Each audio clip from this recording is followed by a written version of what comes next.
സമ്പൽസമൃദ്ധിയുടെയും ഐശ്വര്യത്തിൻ്റെയും ദിവസമാണ് വിഷു. 2025 ഏപ്രിൽ 14 തിങ്കളാഴ്ചയാണ് വിഷുദിനം. കണിയൊരുക്കാനും സദ്യയുണ്ണാനും വിശ്വാസികൾ ഒരുങ്ങിക്കഴിഞ്ഞു. പ്രകൃതിയുടെ പ്രത്യേകതകളിൽ പകലും രാവും തുല്യമായി വരുന്ന ദിവസമാണ് വിഷു. ഉണ്ണിക്കണ്ണനെ കണികണ്ട് ഐശ്വര്യം നിറഞ്ഞ മറ്റൊരു പുതുവർഷത്തെ വരവേൽക്കാൻ ഒരുങ്ങുകയാണ് മലയാള സമൂഹം. വീടും പരിസരവും വൃത്തിയാക്കിയാണ് കണിക്ക് വേണ്ടിയുള്ള ഒരുക്കങ്ങൾ തുടങ്ങേണ്ടത്. പൂജാമുറിയിലും ഹാളിലും സാധാരണയായി വീടുകളിൽ കണി ഒരുക്കുന്നത്. കണി വയ്ക്കുന്നതിനുള്ള ഊട്ടുരുളി, നിലവിളക്ക്, കിണ്ടി എന്നിവ തേച്ചു വൃത്തിയാക്കിയ ശേഷമേ ഉപയോഗിക്കാവൂ. വീട്ടിലെ മുതിർന്നവർ വേണം കണി ഒരുക്കാനുള്ളത്. കൃഷ്ണന്റെ വിഗ്രഹത്തിന്റെയോ ചിത്രത്തിന്റെയോ മുന്നിൽ കണി ഒരുക്കാം. ഓട്ടുരുളിയിൽ ആദ്യം കണിവെള്ളരിക്ക വയ്ക്കുക. പിന്നീട് അതിൽ ഇരുവശങ്ങളിലുമായി ചക്ക, നാളികേരം, മാങ്ങ, കദളിപ്പഴം, നാരങ്ങ, നെല്ലിക്ക എന്നിവ വയ്ക്കുക.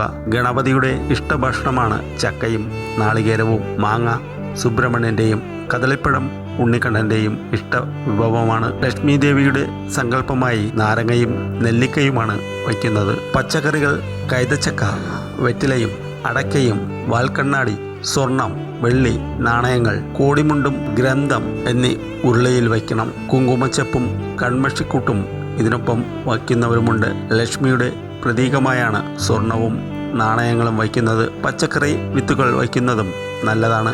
കണി കണ്ട ശേഷം ഈ വിത്തുകൾ വിതയ്ക്കുന്ന പതിവ് ചിലയിടങ്ങളിൽ കാണാറുണ്ട്. എല്ലാം വച്ചതിനു ശേഷം അതിനു മുകളിലായി കണിക്കൊന്ന വയ്ക്കണം. അത് രാവിലെ മാത്രമേ വിളക്ക് കൊളുത്തുവാൻ പാടുള്ളൂ. വൃത്തിയുള്ളതും പൊട്ടാത്തതുമായ കണ്ണാടി വേണം കണി ഒരുക്കുമ്പോൾ വയ്ക്കേണ്ടത്. കണിക്ക് വയ്ക്കുന്ന എല്ലാ സാധനങ്ങളും കഴുകി വൃത്തിയാക്കിയ ശേഷം മാത്രമേ ഉപയോഗിക്കാവൂ. വീടിൻ്റെ മുറ്റവും പരിസരങ്ങളും തലേ ദിവസം തന്നെ വൃത്തിയാക്കി വയ്ക്കേണ്ടതുണ്ട്. അതിരാവിലെ ശുദ്ധി വൃത്തിയോടെ വിളക്ക് കത്തിച്ച് കണി കണ്ട ശേഷം മറ്റു കുടുംബാംഗങ്ങളെ കണി കാണിക്കുകയാണ് പതിവ്.